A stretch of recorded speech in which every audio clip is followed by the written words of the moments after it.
ዛሬ ታላቅ በዓል ነው። 3 በዓላት በዛሬው ዕለት ይታሰባሉ።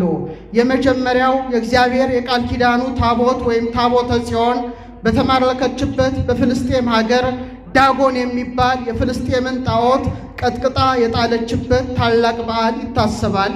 ሁለተኛው በቀዳማዊ ምኒልክ ዘመነ መንግስት የዛሬ 3000 ዘመን የእግዚአብሔር የቃል ኪዳኑ ታቦት ወደ ቅድስት ሀገራችን ወደ ኢትዮጵያ መምጣት ይታሰባል።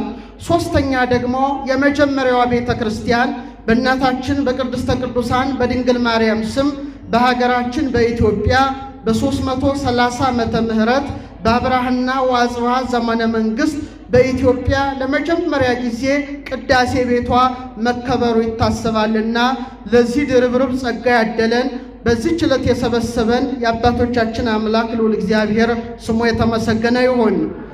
እግዚአብሔር የተመሰገነ ይሁን። የዛሬው በዓል ታላቅ በዓል ነው። ምስጢሩ ደግሞ እጅግ የሚገርም በዓል ነው። የእግዚአብሔር ታቦት ይታሰባል። በእውነት ታቦተ ሕጉ ወይም ታቦተ ጽዮንን ከማንሳታችን አስቀድሞ እግዚአብሔር የታቦትን ምስጢር የገለጠው በኢየሩሳሌም ሰማያዊት ነው። ቤተ ክርስቲያን ትትመሰል በጽርሐ አርያም ዘላይሉ እንዳለ እግዚአብሔር በዕለተ እሑድ 7ቱን ሰማያት ከፈጠረ በኋላ በሰማይ ላይ ታላላቅ ሥርዓትን ሠራ። በተለይ ጽርሐ አርያም የተባለችውን ሰማይ ፈጥሮ በብርሃን አድምቆ 4 ነገሮችን አደረገ። አንደኛ መንበረ ብርሃን የብርሃን መንበር በላይዋ እንዲቀመጥ አደረገ። በራእይ 8 ላይ መሠዊያ ይለዋል። ሁለተኛ በሥላሴ ጸዳል የምታበራ ታቦት ዘዶር የተባለች